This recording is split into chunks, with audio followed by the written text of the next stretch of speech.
Boa tarde. Eu sou a Rosália, sou psicóloga da equipe e então vamos falar um pouquinho da parte emocional, né, ligada a essa decisão de fazer a cirurgia bariátrica, a necessidade de fazer a cirurgia bariátrica e todos os aspectos emocionais que envolvem esta decisão, esse pré e esse pós-operatório. Bom, inicialmente, para o paciente procurar a cirurgia, ele tem que entender e constatar que a cirurgia, que a obesidade é uma doença, né? O Dr. Lise colocou as questões orgânicas, né, as doenças clínicas que envolvem a obesidade, hipertensão, diabetes, colesterol alto, né? Mas a gente tem que lembrar que junto com essas doenças clínicas vem algumas questões emocionais importantes, né? Algumas insatisfações emocionais, alguns incômodos sob o ponto de vista psicológico que acompanham a obesidade. Então, é uma pessoa que não consegue comprar uma roupa, fica insatisfeita toda vez que vai a uma loja e vai comprar roupa, e experimenta uma e outra e não dá certo.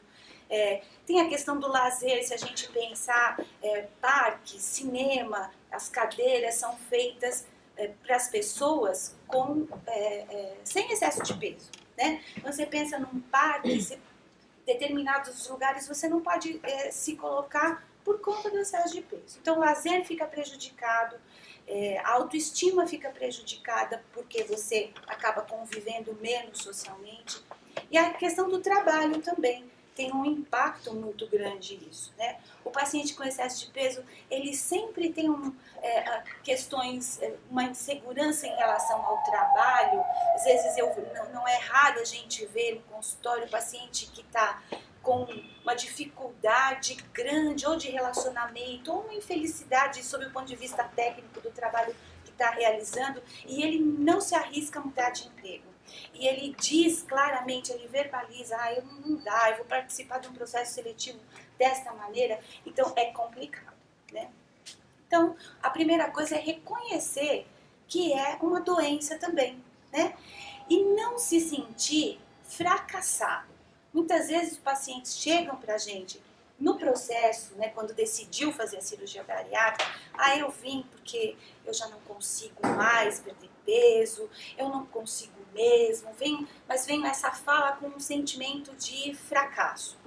Mas é muito importante a gente saber que várias pesquisas foram feitas, que todos esses tratamentos clínicos, que tanto o Rize quanto a Alessandra colocaram, de combinação de dieta, com atividade física, com tratamento psicológico, psiquiátrico, são pouco percentual de pacientes que conseguem perder peso quando eles conseguem perder peso, não conseguem chegar no peso ideal quando eles têm um excesso de peso X, né? Então fica muito complicado, se atinge um determinado excesso de peso que você não consegue voltar.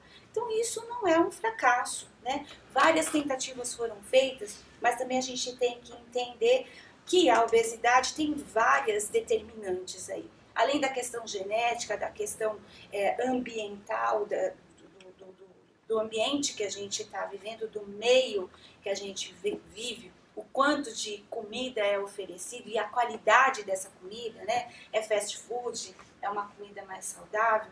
Então, estas questões, somadas às questões emocionais, vão determinando a obesidade, né? Então, a gente precisa cuidar disso em primeiro lugar. Muito bem, uma vez que a gente assume que a obesidade é uma doença e que não conseguimos perder peso com estes tratamentos convencionais, tratamentos clínicos, vamos fazer opção pela cirurgia. Quando fazemos essa opção, a primeira coisa que tem que acontecer é o paciente querer fazer essa cirurgia. Não adianta a esposa querer que o marido faça, o marido querer que a esposa faça, né? Porque precisa ter esta decisão pessoal, porque afinal de contas, quem vai passar por todo esse processo descrito aqui hoje é o próprio paciente. Então, se ele não tiver uma motivação própria, todo esse processo já está decretado a falência. Porque se outra pessoa deseja que ele emagreça, que ele faça, vai ficar complicado, porque essa pessoa não vai fazer por ele, né? Então, ele precisa querer. A outra questão é lidar com a pressão social quando se decide fazer a cirurgia. Você chega no trabalho e diz assim, eu tô pensando em fazer a cirurgia. Você tá brincando? O que é isso? Né? Você tá louca? Você não viu a prima da vizinha de não sei quem que morreu? Né? Ou você não viu a outra pessoa que fez e voltou a engordar? Ou senão a fala é a seguinte, imagina, vai fazer atividade física, vai fazer exercício que você vai conseguir perder peso, né? Fechar a boca, né? As pessoas, é só fechar a boca e fazer exercício, né? Então, lidar com essa pressão na hora que você conta para as pessoas que você vai fazer a cirurgia, também é uma tarefa difícil.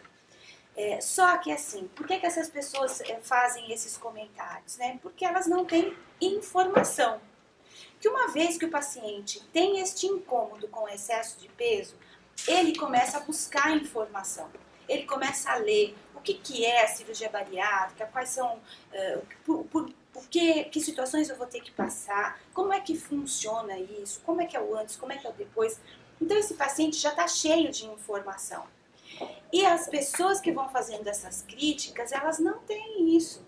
Então é muito fácil quando a informação que você tem é só com a mídia leiga, né? Quando você não vem para uma reunião como essa, ou quando você não passa por nenhuma consulta com nenhum médico, não conversa com nenhuma equipe, você não tem a informação técnica sobre este processo. Então, essa reunião, por exemplo, é uma coisa super importante porque dá informações ao paciente, tira as dúvidas, né? No final a gente abre para perguntas e a pessoa entende bem o processo. Então, quem está fora disso é bem complicado, né? Então, essas pessoas precisam ter essa informação. Muito bem. Qual é o papel, então, da psicologia? Por que a gente precisa ter um psicólogo numa equipe como essa? Tanto o Rize quanto a Alessandra já citaram várias vezes, né, a participação da psicologia no processo. Mas tem uma questão que é muito importante, que antigamente se tinha a visão do psicólogo como quem pudesse vetar a realização da cirurgia. Olha, toma cuidado, se você vai no psicólogo, você vai dizer tal coisa para ele, ele não vai deixar você operar. Então, hoje já se mudou bastante este conceito.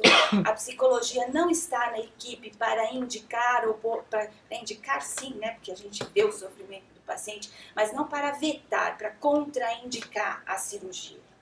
Por que é muito importante o paciente saber isso? Porque a gente precisa estabelecer uma relação de confiança e uma relação aberta.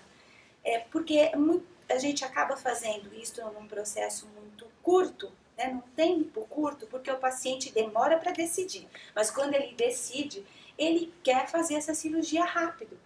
Então, nós temos claro que são poucas as contraindicações para a realização da cirurgia. São quadros psiquiátricos descompensados. Por exemplo, uma depressão grave descompensada, que não esteja em tratamento. A gente pode operar um paciente com transtorno bipolar? Pode. Se ele tiver compensado em acompanhamento psiquiátrico, com a medicação, com uma aderência adequada à medicação e tem o excesso de peso, meu Deus, né? Ele já tem o transtorno bipolar. Se eu não ajudo ele a perder peso, se eu posso deixar ele ficar só com um problema, por que eu vou deixar ele ficar com dois? Né? Então, o acompanhamento correto dá conta disso. Né? Então, assim, percebam, quando eu digo que é um quadro descompensado, isso significa que não é uma contraindicação. Estando compensado, ele pode fazer. Então, é uma contraindicação temporária. Então, essa relação transparente é muito importante no pré-operatório, para a gente poder identificar quais são os fatores estressores da vida desta pessoa naquele momento. Porque esse pré-operatório tem um papel de identificar qual é o momento da vida da pessoa que a cirurgia está chegando, né? Como é que ela está no relacionamento conjugal, se está namorando, se não está, está passando por um processo difícil na família, de doença, se no trabalho está péssimo, né? Nenhuma situação desta contraindica a cirurgia, vamos deixar bem claro isso. E aí é a hora que o psicólogo pode ajudar, porque diante de uma situação dessa de estresse, de conflito, de dificuldade, ele vai dar o suporte para o paciente passar por esse processo todo. Então, nessas consultas pré-operatórias, o psicólogo conhece o paciente, identifica quais são esses fatores estressores. Muitas vezes a gente identifica claramente o início da obesidade, onde é que o fator psicológico combina com a genética e com o fator ambiental e onde o paciente começa a ganhar peso. E quando dá esse clique no paciente, fica muito mais fácil de a gente lidar. Olha, tá vendo? Aconteceu desta e desta maneira, por causa disso, disso, disso. E quando a gente nomeia essa situação, fica muito mais fácil de a gente lidar com ela. Então, a gente consegue identificar esta situação. E uma outra questão. Esses fatores de estresse podem estar acontecendo. Vamos pensar num relacionamento conjugal em crise. E o paciente acha que emagrecendo, resolvendo a obesidade, ele pode resolver esse conflito conjugal. Não é assim que vai funcionar, né? Então, outro papel do pré-operatório é ajustar a expectativa que o paciente tem em relação ao emagrecimento. Se ele achar que ele precisa emagrecer porque ele precisa encontrar um novo emprego, ou porque nunca namorou, precisa emagrecer para ter um namorado, essa expectativa a gente precisa ajustar, né? Porque outras coisas podem estar por trás disso. E a gente, para cada um é uma história, né? Para a felicidade da gente, nenhum ser humano é igual ao outro, então cada história é singular e a gente tem que identificar em cada história o que é que está acontecendo. Outra questão, além do ajuste da expectativa, é a participação da família, né? A família aceita, concorda, entende o porquê o paciente quer operar? Se não há essa compreensão, o psicólogo pode dar um suporte para o paciente e ajudar a família a entender essa necessidade, né? Que não é só uma necessidade estética, como já foi dito, é uma necessidade clínica, né? De qualidade de vida. A gente pode ajudar a família a entender isso. Mas é importante o paciente entender que o apoio da família é muito bem-vindo, é necessário, mas se ele não acontecer, e nessas tentativas que o psicólogo pode ajudar de sensibilizar a família, ainda assim não for possível, ele é um adulto que está fazendo a sua própria escolha e que vai caminhar sozinho, né? Então, o apoio é bem-vindo, mas se ele não acontecer, a cirurgia vai ser feita da mesma maneira e a equipe vai dar esse suporte ao paciente para que ele consiga ter essa qualidade de vida, retomar a sua autoestima, né? Muito bem. E o que mais no pré-operatório? Nós também podemos identificar no pré-operatório quadros de depressão, quadros de ansiedade, que não são tão graves quanto aqueles que eu disse que podem temporariamente contraindicar a cirurgia, mas que naquele momento seria muito útil tratar esse quadro, né? Mas aí já é a parte da psiquiatria. Então nós vamos encaminhar esse paciente com esse quadro que chame mais a atenção para um psiquiatra e ele vai avaliar a necessidade de uma medicação neste momento, vai fazer a sua avaliação também pré-operatória. Então, a psicologia também trabalha junto com a psiquiatria e vice-versa, para que a gente tenha um paciente numa condição de saúde mental boa para a realização do procedimento. E no pós-operatório? qual é o trabalho da psicologia. Nós temos, assim, pacientes que começaram a engordar, podem identificar que em determinada fase da vida. Eu comecei a engordar depois do meu casamento. Mas nós temos pacientes que são gordinhos desde a infância. Então, são dois tipos de pacientes diferentes. Um que já experimentou ser magro, outro que não sabe o que é isso, né? Então, em termos emocionais, o impacto da perda de peso no pós-operatório é diferente para esses dois tipos de pacientes. Eu gosto sempre de dizer nessa reunião que um exemplo é sempre, tadinha de nós, né, as mulheres, sempre a gente acaba usando a gente como exemplo, mas eu acho que fica muito mais claro. É uma paciente que sempre foi gordinha, tem uma autoestima rebaixada. Infelizmente, nós temos uma cultura, né, da magreza, que o belo é o magro, essa coisa muito, esse padrão de beleza muito difícil, né? Então, essa paciente sempre foi gordinha, foi uma criança gordinha, uma adolescente gordinha, uma adulta gordinha. Ela faz a cirurgia, ela não sabe o que é ser magra, então ela começa a emagrecer e ela não se reconhece naquele corpo, ela começa a chamar a atenção dos colegas de trabalho, dos amigos, começa a ser assediada, né, para namoro, e ela não sabe muito bem lidar com isso, né? Isso é um exemplo, não quer dizer que isso acontece para todo mundo. Eu só estou, como eu disse, né, cada pessoa é diferente uma da outra, mas é muito importante a gente ter uma ideia do que pode acontecer, né?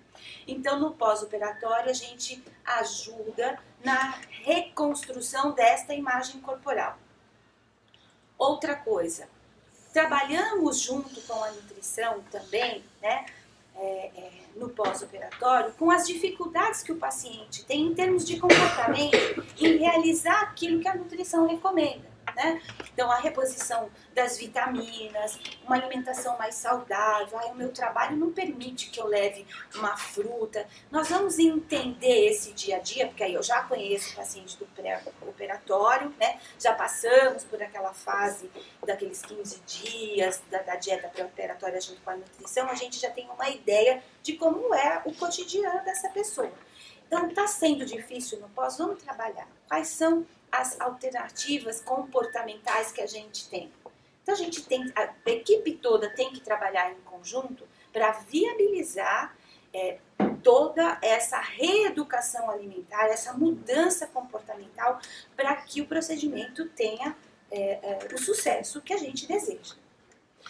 Aí também outra coisa difícil é colocar atividade física para quem nunca teve hábito.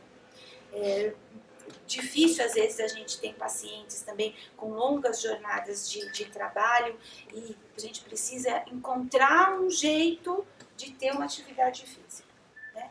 Tudo isso a gente vai estudar para cada história, para cada paciente, como a gente pode mudar esses comportamentos. Outra questão no pós-operatório é lidar com a família, porque a família está acostumada primeiro com uma alimentação X, né? Toda inadequada, cheia de gordura, com fritura, e vem a nutricionista e corrige tudo isso. A família começa a dizer, mas e aquela batatinha frita, né? E aquela bistequinha de porco, quando é que vem, como é que vai ficar? Então, isso é complicado. Então, a família começa a ter, às vezes, um impacto na reeducação alimentar que a gente precisa trabalhar no pós-operatório também. A gente precisa mostrar para essa família que essa é a possibilidade de reeducar todo mundo e fazer um trabalho preventivo de obesidade, né? Mas é um trabalho longo, que inicialmente tem um impacto e a gente precisa dar esse suporte para o paciente para ele não escorregar e não retomar o hábito anterior, porque isso é muito fácil de acontecer. Além dessa mudança da alimentação, a família também começa a perceber que essa pessoa que não tinha hora para fazer atividade física, não se importava se levava uma fruta para o trabalho ou não, essa pessoa começa a mudar. E ela precisa encontrar um horário para atividade física. Então ela diz assim, olha, eu vou sair do meu trabalho e 1 hora de academia, depois eu vou para casa. Então esse é um comportamento que não acontecia antes, já começa a aparecer vários conflitos, porque esse paciente está se comportando de uma maneira diferente. Era um paciente que estava sempre disposto a doar o seu tempo para a família, e às vezes nem percebia isso, que ele próprio não tinha nenhum tempo para ele. Quando a gente começa nesse trabalho pós-operatório, que ele se dá conta. E aí a família, quando ele começa a exercer isso, começa a fazer mudanças, a família começa a estranhar. Então, a gente também precisa ajudar. Mitos que a gente ouve dizer por aí sobre a cirurgia. Todo mundo que opera, ou a maioria das pessoas que operam, ficam deprimidas. A gente tem que lembrar que determinados quadros, determinadas doenças iriam acontecer com esta pessoa, ela gordinha ou magrinha. A depressão também tem um componente genético, assim como outras doenças. Essa pessoa poderia ter sinais de depressão antes e que passaram desapercebidos na avaliação, tanto psicológica, como psiquiátrica, como na avaliação com o cirurgião, passam desapercebidos e depois esse quadro vem a se desenvolver. Está relacionado à cirurgia? Não, né? Tudo, no consultório a gente costuma ver que muitas pessoas começam a associar muitas coisas que acontecem no pós-operatório, tudo à cirurgia. Você ficou desse jeito, tá com alergia no braço por conta da cirurgia. Então, tudo é relacionado. Então, a gente precisa tomar muito cuidado, porque alguns quadros apareceriam independentes da cirurgia bariátrica. Poderia haver poderia estar lá no DNA da pessoa, né, uma predisposição para doenças psiquiátricas, ou pode, neste pós-operatório, ter acontecido algum fato, alguma questão, algum conflito, alguma questão estressora que desenvolvesse esse quadro psiquiátrico, que a gente vai cuidar tanto quanto cuidaria de um paciente que nunca fez cirurgia bariátrica. Né? Então, eu acho que basicamente é isso. A gente precisa tomar bastante cuidado e eu digo assim, que para a parte emocional da pessoa, sob o ponto de vista psicológico, toda a informação é útil quando se decide fazer uma cirurgia destas.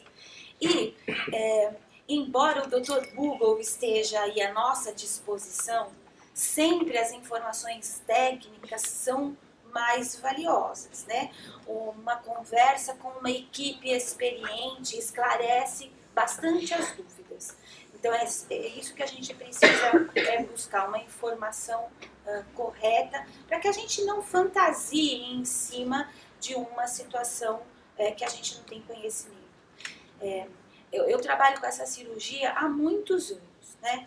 E eu só vejo pessoas ganhando autoestima, recuperando a qualidade de vida. Tudo isso que a Alessandra colocou em relação à mudança do hábito alimentar, a gente observa. Mas o acompanhamento no pós-operatório é muito importante. Por quê? É no acompanhamento que a gente vai identificar estas mudanças que às vezes para o paciente que está vivendo a situação, elas são muito sutis e um profissional olhando de fora consegue identificar coisas que podem a médio e a longo prazo trazer alguma dificuldade. Então o acompanhamento é importantíssimo. Mas eu vou precisar fazer psicoterapia toda vez, toda semana eu vou ter que ir no consultório da Rosário? Não. A gente entende que o acompanhamento focado para a cirurgia bariátrica é um outro tipo deste trabalho de psicoterapia, né? Eu tenho aqui uma psicóloga na plateia que sabe disso, a gente até estava conversando de manhã hoje sobre isso, né? E é totalmente diferente. Claro que em determinado momento o paciente pode identificar uma necessidade de fazer psicoterapia, porque apareceu isso no acompanhamento, no trabalho pré-operatório ou mesmo, né, no pós-operatório, aparecem questões que ele diz, nossa, mas isso seria muito interessante eu trabalhar. Podemos? Podemos. Não quer dizer que a gente não vá fazer a psicoterapia, mas é um trabalho de acompanhamento mais focado. E por que eu digo isso? Porque a aderência ao tratamento psicológico no pós-operatório é pequena. E às vezes as pessoas aparecem já quando a coisa desandou. Então é importante a pessoa reconhecer a importância do acompanhamento e de que não será uma coisa obrigatória e uma psicoterapia para o resto da vida. Tá? Então, era isso que eu tinha para dizer. A gente vai abrir agora para as perguntas e o que ficou faltando a gente pode complementar.